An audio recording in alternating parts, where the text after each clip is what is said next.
ओम नमो नारायणाय। कार्तिक मास की आप सभी को हार्दिक शुभकामनाएं। आपका दिन शुभ हो और मंगलमय हो। आज कार्तिक मास कृष्ण पक्ष की षष्ठी तिथि है। आज आप सुनेंगे कार्तिक मास महात्म्य का छठे दिन का अध्याय। उससे पहले आप सुनिए कार्तिक स्नान की 6 महत्वपूर्ण कहानियां जो कि आपको कार्तिक मास में अवश्य सुननी चाहिए। तो चलिए शुरुआत करते हैं आज की वीडियो की। और कौन कौन सी है वो कहानियां? कार्तिक चातुर्मास की कहानी, बुढ़िया और तुलसी माता की कहानी, कीड़ी नगरी की कहानी, इल्ली और घून की कहानी, कार्तिक मास के तारा भोजन की कहानी, ब्राह्मण दंपति और उनकी बहू, कार्तिक स्नान की कहानी। तो फ्रेंड्स, चलिए वीडियो की शुरुआत करते हैं। और अगर वीडियो पसंद आए तो चैनल को सब्सक्राइब और वीडियो को लाइक जरूर कर दीजिएगा। कार्तिक मास की बूढ़ी माई बहू और पुष्कर स्नान की कहानी। एक बार की बात है, एक बूढ़ी माई थी जो चातुर्मास में पुष्कर स्नान करती थी। उसके एक बेटा और बहू थी। जब चातुर्मास का समय आया तो माँ को पहुँचाने के लिए बेटा पुष्कर गया।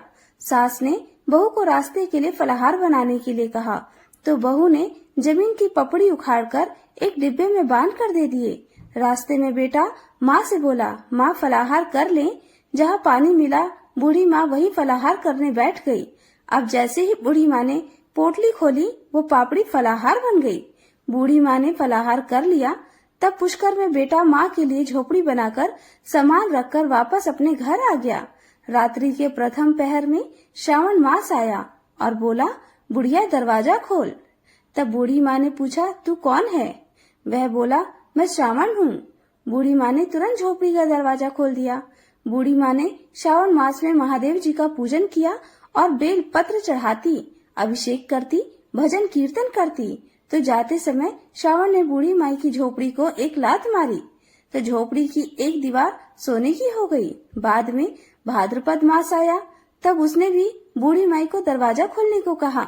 बूढ़ी माई ने दरवाजा खोला, साथ ही सत्तू बनाया, कजरी तेज बनाई।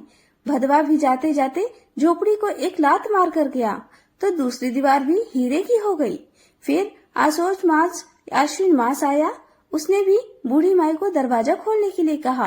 बूढ़ी माई ने दरवाजा खोला और तर्पण करके श्राद्ध मनाया, ब्राह्मण भोजन करवाया, गणेश जी की स्थापना की।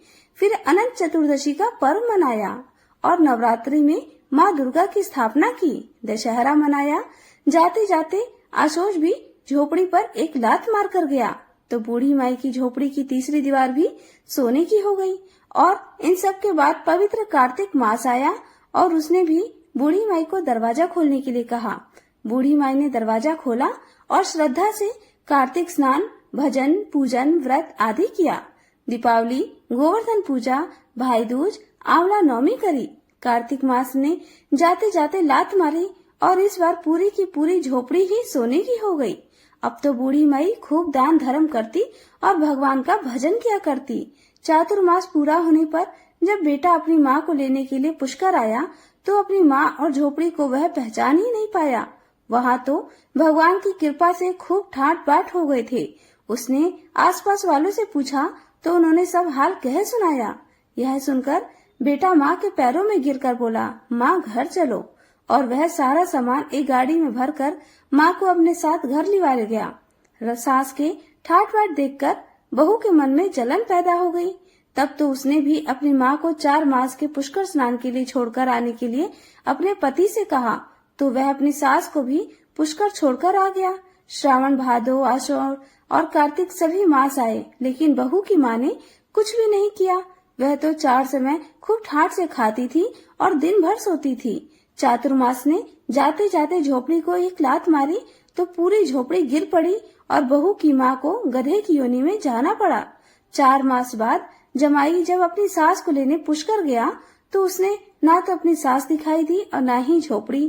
तब उसने अपने आसपास वालों से पूछा तो उन्होंने बताया कि तुम्हारी सास धर्म कर्म कुछ भी नहीं करती थी, वह तो केवल खाती थी और सोती थी, जिससे वह गधी हो गई है। सास ने इधर जब अपनी जमाई को देखा तो वह ढेंचू ढेंचू करती सामने आ गई। तब जमाई ने सास को गाड़ी के पीछे बांध दिया और घर लिवा लाया। उसकी पत्नी ने जब पूछा कि मेरी माँ कहाँ है और यह गधे को पीछे क्यों बांध कर लाए हो, तब वह बोला कि तुम्हारी माँ तो गाड़ी के पीछे बंधी हुई है, जिसकी जैसी करनी तुमने तो मेरी माँ को फलाहार की जगह जमीन की पपड़ी उखाड़ कर दी थी और वह भी फलाहार बन गया। तब उसकी पत्नी बोली कि ब्राह्मण के पास चलकर पूछते हैं कि मेरी माँ मनुष्य योनि में वापस कैसे आएगी।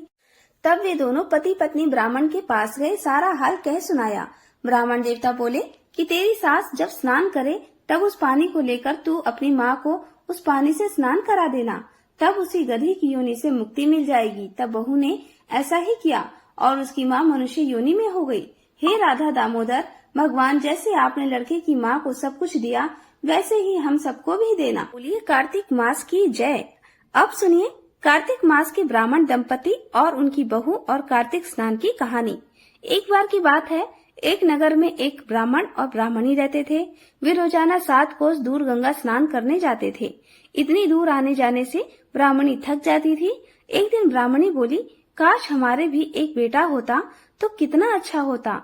बेटे की बहू आती और हमें घर वापस जाने पर बना हुआ भोजन मिलता और बहू घर का सारा काम भी कर देती।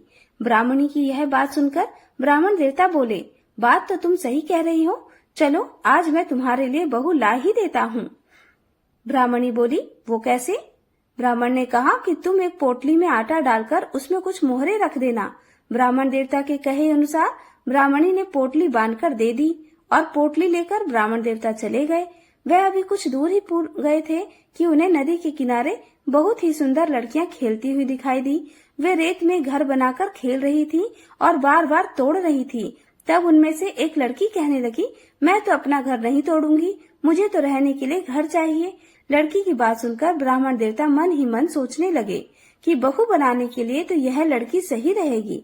जब वह लड़कियां घर वापस जाने लगे तो ब्राह्मण भी उस लड़की के पीछे पीछे उसके घर तक चले गए जिसने अपना घर नहीं तोड़ा था। और वहां जाकर ब्राह्मण देवता ने उससे कहा कि बेटी, अभी कार्तिक मास चल रहा है तो इसलिए मैं किसी के घर भोजन नहीं खाता।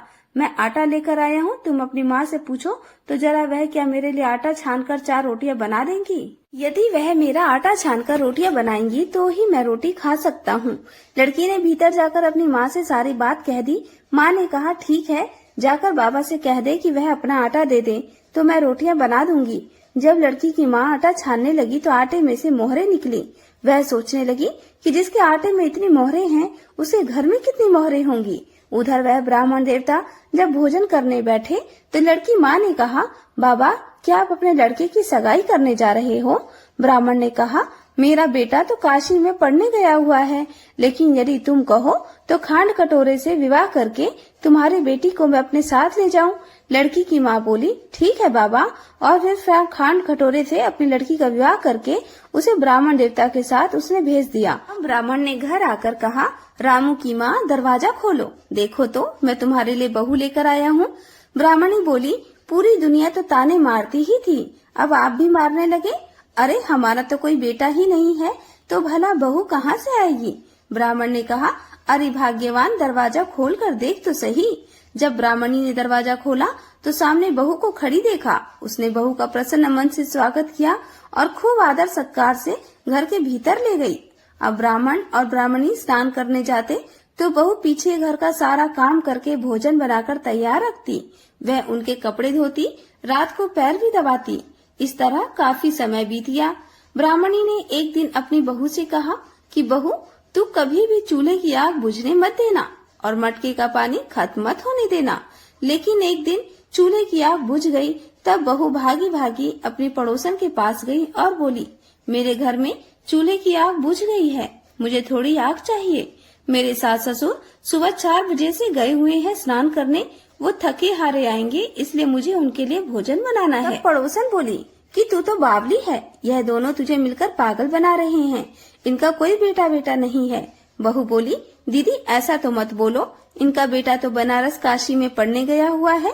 तब पड़ोसन ने कहा कि यह तुझे झूठ बोलकर लाए हैं, इनका कोई बेटा नहीं है। अब की बार तो बहू पड़ोसन की बातों में आ ही गई और कहने लगी, तब आप ही बताओ मैं क्या करूं? पड़ोसन ने कहा, करना क्या है, जब तुम्हारे सास ससुर वापस आए तो जली फूकी रोटियां और बिना नमक की पतली दाल बनाकर दे देना। खीर का चमचा दाल में और दाल का चमचा खीर में डाल देना।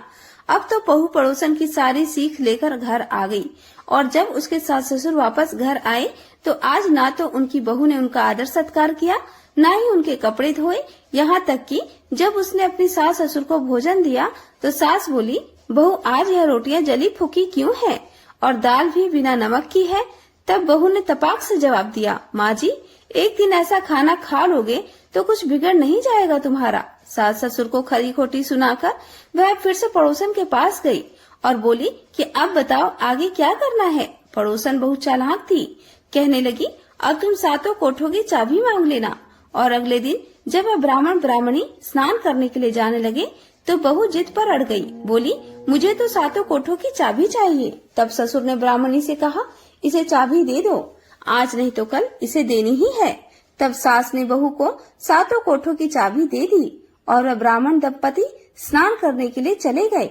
उनके जाने के बाद जब बहू ने दरवाजे खोले तो देखा किसी में अन्न भरा है, किसी में धन भरा है और किसी कोठे में बर्तन भरे पड़े हैं। जब उसने ऊपर का सातवां कोठा देखा तो शिव जी, माता पार्वती, गणेश जी, लक्ष्मी माता जी, पीपर पथवारी, कार्तिक के ठकुराई, दामोदर, तुलसी जी का बिड़वा, गंगा यमुना और 33 कोटि देवी देवता विराजमान हैं। और वहीं पर एक लड़का चंदन की चौकी पर बैठा माला जप रहा है। यह सब देखकर वह हैरान रह गई। उसने उस लड़के से पूछा, तुम कौन हो? तब लड़का बोला, मैं तेरा पति हूँ। अभी दरवाजा बंद कर दे, जब मेरे माता पिता आएंगे तब दरवाजा खोलना। यह सब देखकर बहू तो बहुत खुश हुई। 16 श्रृंगार कर, सुंदर वस्त्र पहनकर अपने सास ससुर की प्रतीक्षा करने लगी। उसने आज अपने सास ससुर के लिए खूब अच्छे अच्छे पकवान बनाए। जब उसके सास ससुर घर वापस आए तो उसने उनका आदर सत्कार किया और प्रेम पूर्वक भोजन कराया। फिर पैर दबाने लगी। पैर दबाते दबाते बहू ने कहा, माँ जी आप इतनी दूर गंगा यमुना स्नान करने के लिए जाती हो, आप थक जाती होगी, इसलिए अब आप घर पर ही स्नान क्यों नहीं कर लेती? यह सुनकर सास बोली, बेटी गंगा यमुना घर पर तो नहीं बहती है। तब उसने कहा, हाँ माँ जी बहती है, चलिए मैं आपको दिखाती हूँ। जब बहू ने सातवां कोठा खोलकर दिखाया तो उसमें तो शिव जी, पार्वती जी, गणेश जी, लक्ष्मी जी, पीपल पथवारी, कार्तिक के ठकुराई, दामोदर, तुलसी जी का बड़वा और गंगा यमुना बह रही हैं। साथ ही 33 कोटि देवी देवता भी विराजमान हैं। और वहीं चौकी पर बैठा एक लड़का माला जप रहा है। माँ ने देखा तो पूछा, बेटा तू कौन है? लड़का बोला, माँ जी मैं ही तो तुम्हारा बेटा हूँ। तब ब्राह्मणी ने पूछा, तू कहाँ से आया है? लड़के ने उत्तर दिया, माँ जी मुझे कार्तिक देवता ने भेजा है। ब्राह्मणी ने कहा, बेटा भला यह दुनिया कैसे मानेगी कि तू मेरा ही बेटा है? तब ब्राह्मणी ने कुछ विद्वान पंडितों से सहायता मांगी। पंडितों ने कहा कि इस बार बहू बेटा खड़े हो जाएं और उस बार ब्राह्मणी खड़ी हो जाए। ब्राह्मणी ने चमड़े की अंगिया पहनी और छाती में से दूध की धार निकलकर अगर बेटे की दाढ़ी मूछ भिगा जाए और पवन पानी से गठजोड़ बंधे तब मान लेना कि यह बुढ़िया का ही बेटा है। तब उसने ऐसा ही किया। ब्राह्मणी की चमड़े की अंगिया फट गई और उसकी छाती में से दूध की धार निकलकर बेटे की दाढ़ी मूछ भिगा गई। पवन पानी से बहू बेटे का गठजोड़ बन गया। यह सब देखकर ब्राह्मण और ब्राह्मणी की खुशी का ठिकाना नहीं रहा। कार्तिक के ठाकुर जैसे ब्राह्मण ब्राह्मणी को बहू बेटा दिया वैसे सबको देना। कार्तिक मास की कहानी कहने, सुनने और हुंकारा भरने वाले सब पर कृपा करना। अब सुनिए कार्तिक मास की तारा भोजन की कहानी। एक बार की बात है, किसी नगर में एक साहूकार था और उसकी एक बहू तारा भोजन करती थी। एक दिन उसने अपनी सास को कहानी सुनाने को कहा तो सास ने मना कर दिया और बोली, मुझे अभी अपनी पूजा करनी है। फिर उसने अपनी जेठानी से कहा कि दीदी आप मेरी कहानी सुन लो। उसने भी मना कर दिया और कहा कि मुझे तभी भोजन बनाना है। फिर उसने अपनी देवरानी से कहानी सुनने को कहा। उसने भी बहाना बना दिया कि मुझे बच्चों को देखना है। तब उसने फिर अपनी ननद को कहानी सुनने के लिए कहा। उसने भी मना कर दिया, बोली कि मेरी ससुराल से मेरा बुलावा आ गया है और मुझे जाने की तैयारियां करनी है। अब वह राजा के पास भी गई, बोली कि महाराज आप ही मेरी कहानी सुन लो। तो राजा ने कहा, मुझे तो व्यापार देखना है, कहानी सुनने का समय नहीं है मेरे पास। अब तो वह अपनी पड़ोसन के पास गई और जाकर उससे बोली कि आप ही मेरी कहानी सुन लो। पड़ोसन कहानी सुनने के लिए तैयार हो गई। तब उसने कहानी कही। पड़ोसन ने खूब ध्यान से कहानी सुनी और हुंकारा भरा। इस तरह पूरा कार्तिक मास बीत गया और फिर भगवान विमान लेकर आए। जब बहू विमान पर बैठकर जाने लगी तो सास दौड़ी दौड़ी आई और बोली, मैं भी तेरे साथ चलूंगी। तो वह बोली, माँ जी आप अपनी पूजा पाठ करो। जेठानी आई तो बोली, मुझको भी लेकर चलो। बहू बोली, आपको तो भोजन बनाना है, आप जाकर भोजन बनाओ। देवरानी दौड़ी दौड़ी आई, बोली, मैं चलूं? बहू बोली, नहीं, आपको तो अपने बच्चों की देखभाल करनी है, तुम भला कैसे चलोगी? ननद आई, बोली, भाभी मैं चलूं? उसने कहा, दीदी आपको तो ससुराल जाने की तैयारी करनी है। अब दौड़े दौड़े राजा भी आए, बोले, मैं चलूं? वह बोली, नहीं, आपको तो कारोबार संभालना है, आपके पास तो समय ही नहीं है, आप भला कैसे चलोगे? पड़ोसन ने सुना तो वह भी आई, बोली, बहन मैं चलूं? तब वह बोली, हाँ बहन तुम चलो मेरे साथ, क्योंकि तुमने मेरे पूरा कार्तिक महीने कहानी सुनी है। तब वे दोनों विमान में बैठकर स्वर्ग को जाने लगी। रास्ते में बहू का अभिमान हो गया कि मैंने कहानी कही, व्रत किया, लेकिन पड़ोसन ने तो केवल कहानी सुनी, मेरे कारण इसे स्वर्ग मिला। इधर उसके मन में अभिमान हुआ और उधर भगवान के दूतों ने उसे बीच रास्ते में ही छोड़ दिया। और जब वे पड़ोसन को लेकर स्वर्ग लोक पहुँचे तो भगवान बोले कि क्या इसी ने तारा भोजन किया है? तब भगवान के दूतों ने बताया, नहीं प्रभु, इसने तो केवल कहानी सुनकर हुंकारा भरा था, लेकिन जिसने तारा भोजन करके व्रत की कहानी कही थी उसे तो अभिमान हो गया था, इसलिए हम उसे बीच रास्ते में ही छोड़ आए। भगवान बोले, नहीं, उसे वापस लेकर आओ। तब जब वे बहू को वापस लेकर आए तब बहू ने 7 बार क्षमा याचना की और इस प्रकार भगवान ने उसे क्षमा कर दिया और स्वर्ग लोक में स्थान दे दिया। इस कहानी को कहने, सुनने और हुंकारा भरने के बाद कहना चाहिए, हे कार्तिक के ठकुराई दामोदर, जैसे आपने बहू और उसकी पड़ोसन को स्वर्ग दिया वैसे ही हमको स्वर्ग देना। सभी प्रेम से बोलिए, कार्तिक मास की जय। अब सुनिए कार्तिक मास में सुनी जाने वाली कीड़ी नगर की कहानी। एक गांव में एक बुढ़िया माई रहती थी, उसके 2 बेटे तथा बहू थी। बुढ़िया माई भगवान श्री हरि विष्णु की परम भक्त थी। अपना जीवन दान धर्म पुण्य कार्य कर्मों में लगाती थी, परंतु बुढ़िया माई कभी भी मंदिर और सत्संग में या तीर्थ स्थानों पर नहीं जाती थी। एक बार भगवान भागवत कथा हो रही थी। बेटे ने कहा, माँ आप सारा दिन घर में रहती हैं, आप मंदिर में भागवत कथा सुनने क्यों नहीं जाती? बुढ़िया माई ने बेटे का मन रखने के लिए कह दिया कि आ जाऊंगी, परंतु नहीं गई। ऐसा करते करते 6 दिन निकल गए। बुढ़िया माई के बेटे ने कहा, माँ आज अंतिम दिन है, आज तो कथा सुनने आपको जाना ही पड़ेगा। सारा दिन घर का काम करके बुढ़िया माई ने जाते जाते इतनी देर कर दी कि अंतिम दिन की भागवत कथा भी समाप्त हो गई। भगवान श्री हरि विष्णु सन्यासी का रूप धारण करके बुढ़िया माई के पास आए और बोले, बुढ़िया माई तुम कहाँ जा रही हो? बुढ़िया माई ने कहा, मैं भागवत कथा सुनने जा रही हूँ। तब सन्यासी रूपधारी भगवान श्री हरि विष्णु ने कहा, अब इतनी देर से क्यों जा रही हो? वहाँ तो अब कथा समाप्त हो गई, अब वह जाकर क्या करोगी? तब बुढ़िया माई ने कहा, अब घर से निकली हूँ तो जाकर ही आऊंगी। तब सन्यासी रूपधारी भगवान श्री हरि विष्णु ने कहा कि अब कथा समाप्त हो गई, भक्त लोग भी अपने अपने घर चले गए, अब तुम वहाँ से क्या लाओगी? तो बुढ़िया माई बोली, कुछ नहीं, मैं तो वहाँ एक ईंट ही उठा लाऊंगी। तो सन्यासी रूपधारी भगवान श्री हरि विष्णु बोले, तुम वहाँ से मिट्टी की ईंट लाओगी? उसके बदले में तुम्हें एक सोने की ईंट दे देता हूँ। बुढ़िया माई ने ईंट ले ली और घर की तरफ चल पड़ी और विचार करने लगी, यदि यह ईंट मैं लेकर जाऊंगी तो बेटे बहू झगड़ने लगेंगे, इसलिए घर के आंगन में ही बाहर बुढ़िया माई ने वह ईंट जमीन में गाड़ दी। परंतु अब बुढ़िया माई का ध्यान उस ईंट पर ही रहने लगा। खाने पीने के घर के काम करने में सदैव बुढ़िया माई अपना ध्यान सोने की ईंट पर ही लगाए रखती। बेटे बहू ने पूछा, माँ पूरे दिन घर के आंगन में क्या करती रहती हो? तो बुढ़िया माई ने कहा, मैं तो आने जाने वालों को देखती रहती हूँ। और एक दिन बुढ़िया माई मर गई। यमराज के दूत बुढ़िया माई को लेने आए और बुढ़िया माई को लेकर धर्मराज जी के पास पहुँचे और धर्मराज जी को सारी बात बतलाई। धर्मराज जी ने बुढ़िया माई को कुतिया की योनि दे दी। अब बुढ़िया माई उसी पेड़ के नीचे बैठी रहती। बुढ़िया माई की बहू ने कहा, इस कुतिया को यहाँ से भगाओ, नहीं तो ये बच्चों को काट खाएगी। तो उसके बेटे ने उसकी पीठ पर एक लकड़ी मारी और बुढ़िया माई मर गई।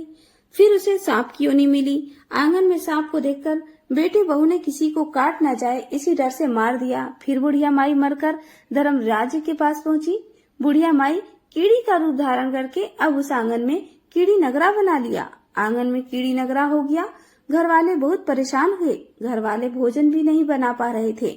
फिर मन ही मन भगवान का ध्यान करने लगे। तब भगवान श्री हरि विष्णु सन्यासी का रूप धारण करके आए और बोले कि कुछ खाने को दे दो। तो घर वालों ने कहा, महाराज हमारे घर खाने को तो कुछ भी नहीं बनाया, क्योंकि हमारे घर में कीड़ी नगरा हो गया है। आप ही इसका कोई उपाय बताइए। तब महाराज जी ने आंगन में खोदा और सोने की 2 ईंटें निकाली और दोनों बेटों को दे दी और कहा, तुम्हारी माँ के नाम से दान पुण्य करना, धर्मशाला बनवाना, स्कूल बनवाना, प्याऊ लगवाना, गौशाला में गाय के चारे खाने की व्यवस्था करना। परंतु दोनों बेटे तो आपस में झगड़ने लगे कि तू दान कर, तू दान कर। किसी ने बुढ़िया माई के नाम से कोई दान नहीं किया और कीड़ी नगरा वहाँ उसी स्वरूप में स्थापित रहा। कुछ दिन बाद सन्यासी वापस आए और बुढ़िया माई के बेटों ने भगवान स्वरूपधारी सन्यासी महाराज जी से कहा, हमारे घर की हालत तो वैसी की वैसी ही है, कीड़ी नगरा तो वैसे का वैसा ही है। तब साधु रूपधारी सन्यासी महाराज ने कहा, वह सोने की ईंट के टुकड़े लाओ और उन्हें बेचकर उनसे जो भी धन मिले उसे तुम्हारी माँ के नाम से दान पुण्य करो। इस कीड़ी नगरा पर शक्कर और आटा डालो। तुम ऐसा करोगे तो तुम्हारी माँ को मोक्ष प्राप्त होगी। और उनके घर से फिर इस प्रकार कीड़ी नगरा चला गया। जो व्यक्ति सुबह आटा और शक्कर कीड़ी नगरी पर डालता है वह सदैव धनवान पुत्र, संपन्न, सुख शांति से जीवन यापन करता है। उसे घर में कोई कष्ट नहीं आता। उसका जीवन सदा सर्वदा आनंद से व्यतीत होता है। उसके परिवारजन उसे अत्यधिक स्नेह प्रदान करते हैं। कीड़ी नगरी प्रतिदिन सींचने से, जुड़ी कहानी सुनने से, दान पुण्य व धर्म कार्यों में रुचि लगाने से जीवन उत्तम हो जाता है। प्रेम से बोलो विष्णु भगवान की जय। अब सुनिए कार्तिक मास की इल्लू और घुन की कहानी। एक बार इल्ली था और एक घुन था। एक दिन इल्ली बोली, आओ घुन कार्तिक स्नान करे। तो घुन बोला, तू ही कार्तिक स्नान कर ले, मैं तो नहीं करूँगा। और फिर इल्ली तो राजा की बेटी के पल्ले की लगकर कार्तिक स्नान करती, लेकिन घुन ने एक दिन भी कार्तिक स्नान नहीं किया। कुछ समय बाद दोनों मर गए। बाद में इल्ली के कार्तिक स्नान के पुण्य के कारण उसका जन्म राजा के घर में हुआ और घुन राजा के घर गधा बन गया। फिर कुछ समय के बाद राजा ने बेटी का विवाह का सावन निकलवाया। बेटी ससुराल जाने के लिए विदा होने लगी तो बेटी की बैलगाड़ी रुक गई। राजा रानी बोले कि बैलगाड़ी क्यों रुक गई है? बेटी तुझे जो चाहिए मांग ले। तब राजकुमारी बोली कि मुझे वह गधा चाहिए जो हमारे घर में रहता है। तब वह बोले, यह क्या मांगा? यह मत लेकर जा, चाहे तो धन दौलत ले जा। परंतु वह नहीं मानी और कहने लगी, मुझे तो यही गधा चाहिए। तो वह गधा रथ के साथ बांध दिया गया और जब गधे को बैलगाड़ी के पीछे बांध दिया गया तो वह फुदक फुदक कर भागने लगा। लड़की महल में जाने लगी तो गधे को सीढ़ी के नीचे बांध दिया। जब सीढ़ी उतरने लगी तो गधे ने कहा कि मुझे थोड़ा पानी पिला दो। लड़की ने कहा, मैंने तो पहले ही कहा था कार्तिक स्नान कर ले, पर तूने कहा था मैं तो बाजरा खाऊंगा और ठंडा ठंडा पानी पीऊंगा। उनकी बातें करते राजा ने सुन लिया। तब राजा ने कहा कि यह आप किससे बात कर रही हो? मुझे सारी बात सच सच बताओ। तब राजकुमारी ने राजा को सारी बात बता दी। मैं पिछले जन्म में इल्ली थी और यह गधा गुड़ था। तब मैंने इससे कहा कि तू भी कार्तिक स्नान कर ले, पर उसने स्नान नहीं किया। मैंने नियम से कार्तिक स्नान किया और कार्तिक स्नान के पुण्य से मेरा जन्म राजा के घर में हुआ और आपके घर में राजपाट कर रही हूँ। तब राजा ने कहा कि कार्तिक स्नान का पुण्य अगर इतना है तो हम दोनों जोड़े से नहाएंगे। फिर राजा और रानी ने अत्यंत प्रसन्न मन से कार्तिक स्नान कर दान पुण्य किया और सारी नगरी में कहलवा दिया कि सब कार्तिक स्नान कर नहाया हुआ पानी इस गधे के ऊपर डालेंगे, जिससे गधे को बाद में मोक्ष प्राप्त हुआ। कार्तिक भगवान, हे श्री हरि विष्णु, जैसा सुख इल्ली को दिया वैसा सबको देना। सभी प्रेम से बोलिए कार्तिक के पुण्य की जय, श्री कृष्ण भगवान की जय। अब सुनिए एक बुढ़िया और उसके खिचड़ी वाले कटोरे की कहानी। एक बार की बात है, किसी गांव में एक बूढ़ी माई रहती थी और वह कार्तिक का व्रत रखा करती। उसके व्रत खोलने के समय श्री कृष्ण भगवान आते और एक कटोरा खिचड़ी का रखकर चले जाते। बुढ़िया के पड़ोस में एक औरत रहती थी। वह हर रोज यह देखकर ईर्ष्या करती कि इसका तो कोई नहीं है, फिर भी इसे खाने के लिए खिचड़ी ही मिल जाती है। एक दिन कार्तिक महीने का स्नान करने के लिए वह बूढ़ी माई गंगा जी गई। पीछे से कृष्ण भगवान उसका खिचड़ी का कटोरा रखकर चले गए। तब बूढ़ी माई की पड़ोसन ने जब वह खिचड़ी का कटोरा खिड़की पर रखा देखा और यह देखा कि बूढ़ी माई नहीं है, तब वह कटोरा उठाकर घर के पिछवाड़े फेंक आई। इधर कार्तिक स्नान के बाद बूढ़ी माई घर पर वापस आई तो उन्हें खिचड़ी का कटोरा नहीं मिला और वह भूखी ही रह गई। वह बार बार एक ही बात कहती कि कहाँ गई मेरी खिचड़ी और कहाँ गया मेरा कटोरा। उधर दूसरी ओर पड़ोसन ने जहाँ वह खिचड़ी फेंकी थी वहाँ पर एक पौधा उगा जिसमें 2 फूल खिले। फिर एक दिन की बात है, उस देश का राजा उस ओर से निकला जहाँ पर वह फूल खिले हुए थे। वह राजा निसंतान था। जब उसकी दृष्टि उन फूलों पर पड़ी तो उसने उन्हें तोड़कर घर ले आया। घर लाने पर उसने वह फूल अपनी रानी को दिए, जिन्हें सूंघने पर वह रानी गर्भवती हो गई और 9 महीने बाद रानी ने 2 स्वस्थ पुत्रों को जन्म दिया। वह दोनों राजकुमार जब बड़े हो गए तब वह किसी से बोलते नहीं थे, लेकिन जब भी वे दोनों शिकार पर जाते तब रास्ते में उन्हें बूढ़ी माई मिलती, जो अभी भी यही कहती थी कि कहाँ गई मेरी खिचड़ी और कहाँ गया मेरा खिचड़ी का कटोरा। बूढ़ी माई की बात सुनकर वह दोनों भाई उनसे कहते, हम हैं तेरी खिचड़ी और हम हैं तेरा बेला। अब तो वे दोनों राजकुमार जब भी शिकार पर जाते तो बूढ़ी माई यही बात कहती और वे दोनों हमेशा वही उत्तर देते। एक बार राजा के कानों में यह बात पड़ गई कि यह राजकुमार जो महल में गूंगे रहते हैं, वही जंगल में एक बूढ़ी माई के मिलने पर उनसे बात करते हैं। राजा को बड़ा आश्चर्य हुआ कि यह दोनों तो किसी से भी नहीं बोलते, तब वह बूढ़ी माई से कैसे बात कर लेते हैं। राजा ने बूढ़ी माई को राजमहल में बुलवाया और कहा कि हम में से तो यह किसी से नहीं बोलते और न ही हमने आज तक इन्हें बोलते देखा, लेकिन तुमसे यह कैसे बोलते हैं।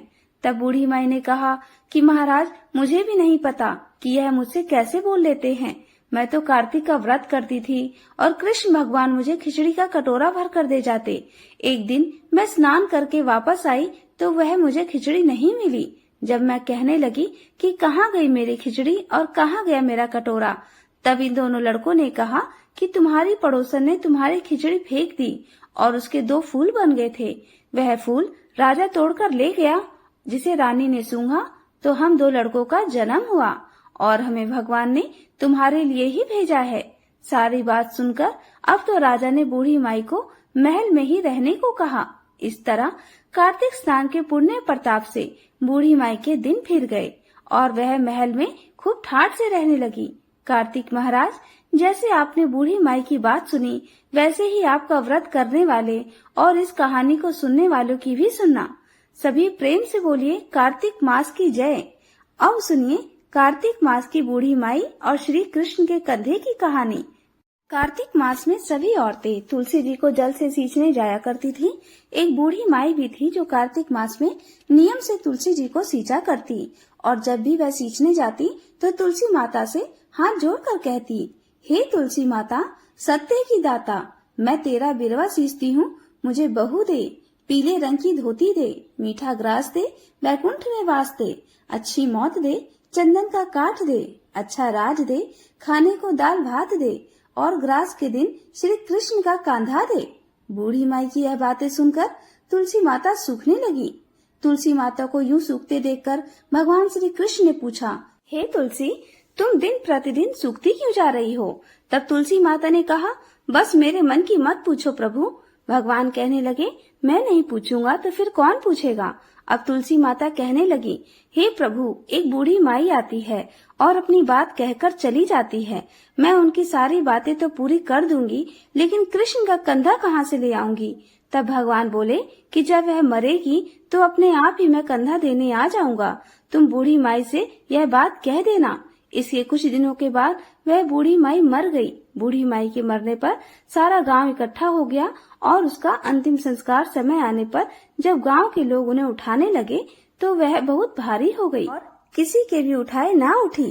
तब सभी बोले, ये तो बहुत संस्कारी थी, बहुत पूजा पाठ करती थी और कोई पाप भी नहीं किया, फिर ये इतनी भारी कैसे हो गई। तभी बूढ़े ब्राह्मण के वेश में भगवान वहाँ आए और कहने लगे कि यह भीड़ कैसी है। तब गांव के लोग बताने लगे कि एक बूढ़ी माई रहती थी, वही मर गई है और यह इतनी पापिन थी कि उसकी अर्थी नहीं उठ रही। यह बहुत भारी हो गई है। वैसे तो अपने जीवन में इसने बहुत पूजा पाठ की। तब भगवान बोले कि मुझे इसके कान में कुछ कह लेने दो, फिर यह उठ जाएगी।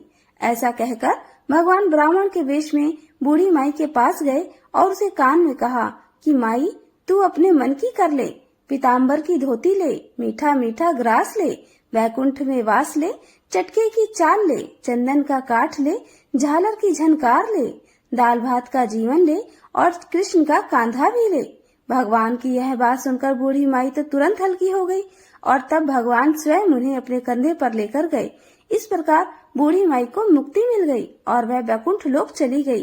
हे तुलसी माता, जैसे आपने उन बूढ़ी माई की मुक्ति की, वैसे ही हम सबकी करना। जैसे भगवान ने उन्हें कांधा दिया वैसे हमें भी देना। सभी प्रेम से बोलिए तुलसी माता की जय, श्री कृष्ण भगवान की जय। अब आप सुनिए आगे का अध्याय। पिछले अध्याय में आपने सुना था कि जालंधर और दैत्यों के बीच महायुद्ध हो रहा था। तो अब चलिए आगे का अध्याय सुनते हैं।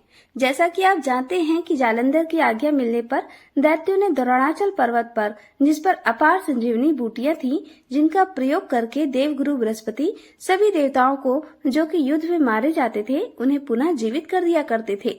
जब दैत्यों को जालंधर ने आज्ञा दी कि द्रोणाचल पर्वत उठाकर समुद्र में फेंक दो, तो दैत्यों ने वह संपूर्ण द्रोणाचल पर्वत उठाकर समुद्र में फेंक दिया। इसके बाद देवगुरु बृहस्पति जी अब दोबारा युद्ध आरंभ हुआ तो एक बार फिर से संजीवनी बूटी लेने के लिए द्रोणाचल पर्वत पर गए, लेकिन वहां पर पर्वत नहीं था। तो देवताओं का संहार होते हुए देखकर देवगुरु बृहस्पति घबरा गए। व्याकुल होकर बृहस्पति देव ने देवताओं से कहा कि अब शीघ्र यहाँ से भागो, क्योंकि यह दैत्य जालंधर के अंश से उत्पन्न हुए हैं, इसलिए ये तुम्हारे मारे से अब नहीं मरेंगे। देवगुरु बृहस्पति जी की यह बात सुनकर सभी देवता घबरा गए और भयभीत होकर भागने लगे। जब समस्त देवता 10 दिशाओं में भागकर छिपने लगे, तब दैत्य राज जालंधर ने जीत के नगाड़े बजवाए, अमरावती नगरी में प्रवेश किया। देवताओं के भाग जाने पर इंद्र की राजधानी अमरावती पूरी शुंभ और निशुंभ के अधिकार में सौंपकर जालंधर देवताओं का पीछा करने के लिए सुमेरु पर्वत की ओर चल दिया। इंद्र आदि सभी देवता जालंधर को अपनी ओर आता हुआ देखकर भगवान विष्णु की स्तुति करने लगे। वे नतमस्तक होकर विनीत भाव से बोले, हे मच कच आदि अनेक रूप धारण करके अपने भक्तों के दुखों को मिटाने वाले, हे सारी सृष्टि का पालन और संहार करने वाले, शंख चक्र गदा और पद्म को धारण करने वाले, हे प्रभु आपको बारंबार नमस्कार है।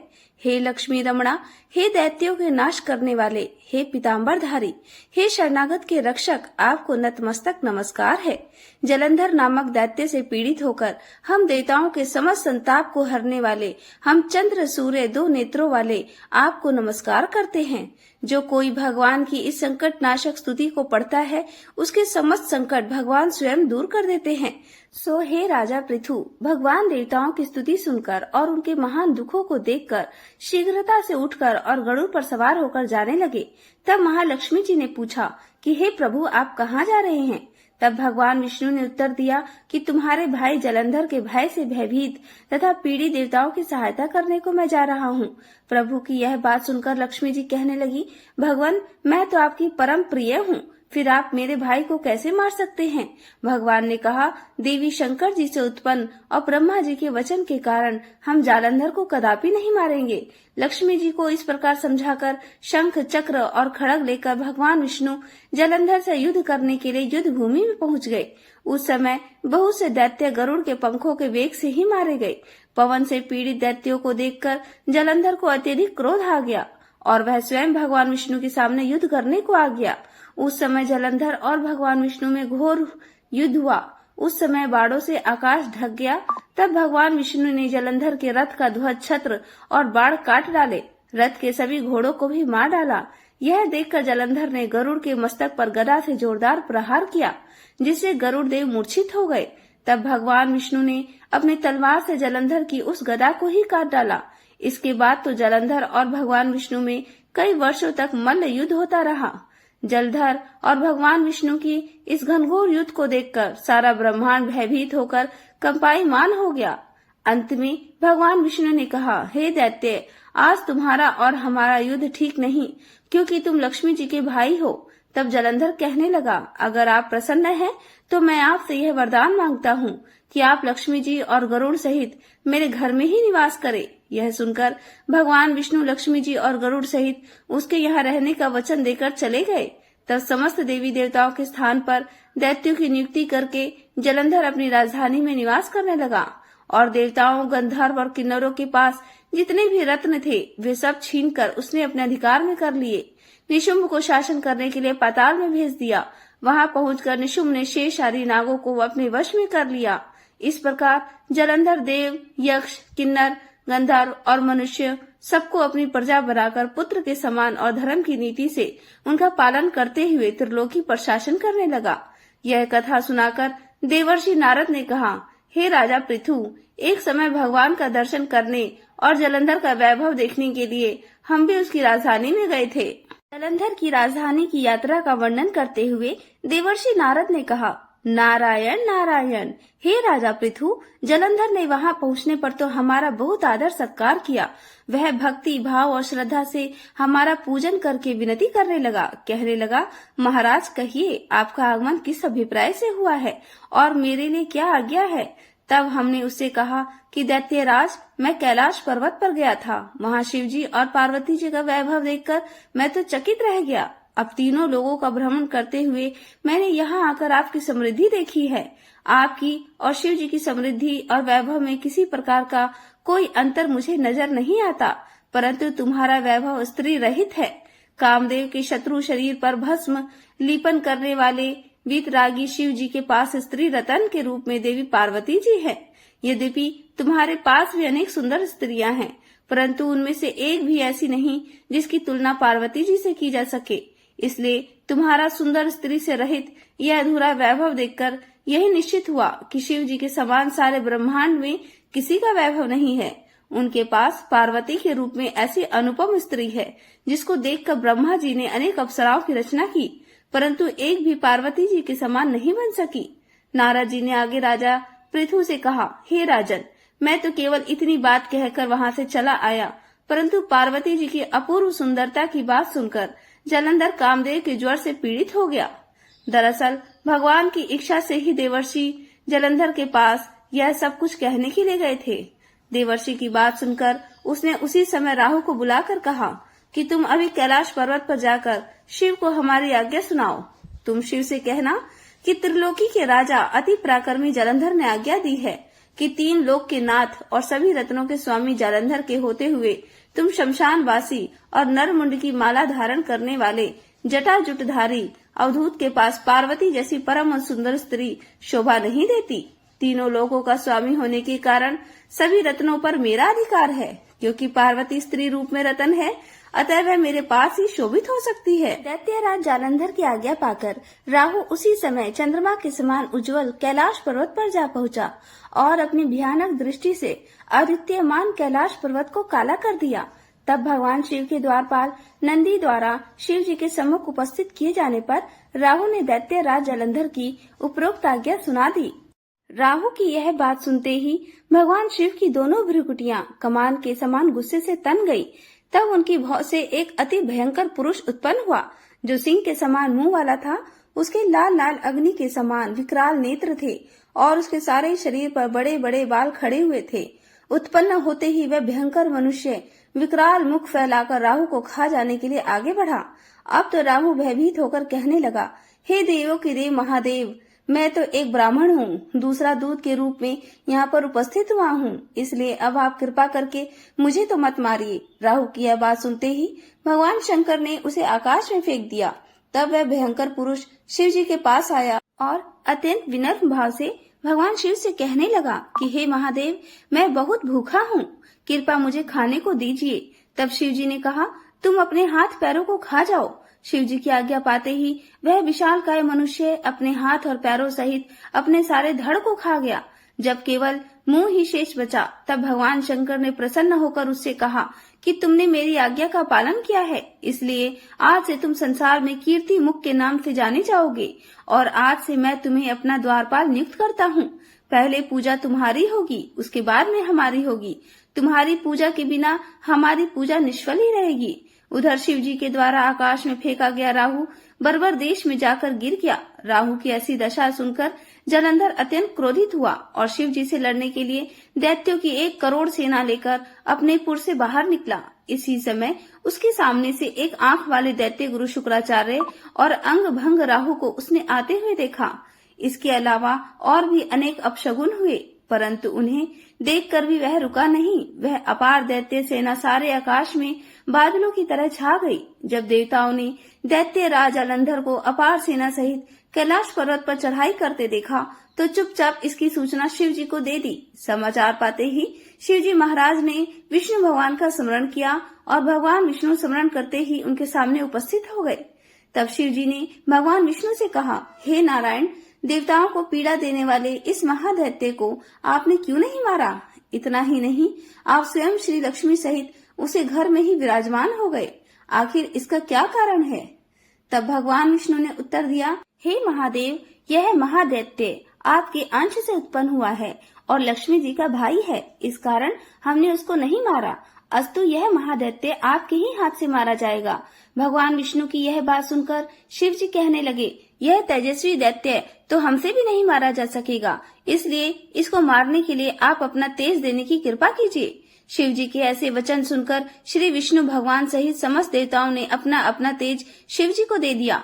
फिर शिव जी उस तेज को इकट्ठा करके ज्वालामाली, सुदर्शन चक्र और एक वज्र बनाकर जलंधर से युद्ध करने के लिए तत्पर हुए। शिव जी के भूतगणों की सेना में समस्त देवतागण भी सम्मिलित हो गए। उधर जलंधर अपनी सेना सहित कैलाश के पास पहुंच गया और इधर कीर्ति मुख और नंदी आदि समस्त गण और देवताओं की सेना भी युद्ध के मैदान में आ डटी। देवताओं और जलंधर की सेना में ऐसा घोर संग्राम हुआ कि समस्त भूमंडल कंपायमान हो गया। युद्ध के मैदान में जितने दैत्य मरते, दैत्य गुरु शुक्राचार्य उन्हें अपनी संजीवनी विद्या से जीवित कर देते। यह दृश्य देखकर भूतादि कणों ने शिव जी के समीप जाकर उनसे संपूर्ण वृतांत कह सुनाया। तब शिव जी ने कंद्र के समान मुख वाले महाभयंकर लाल जंगा नामक एक कन्या अपने मुख से उत्पन्न की और वह कन्या हुंकार मारकर दैत्यों को अपने मुख में डालते हुए श्री शुक्राचार्य जी को उठाकर आलोक हो गई।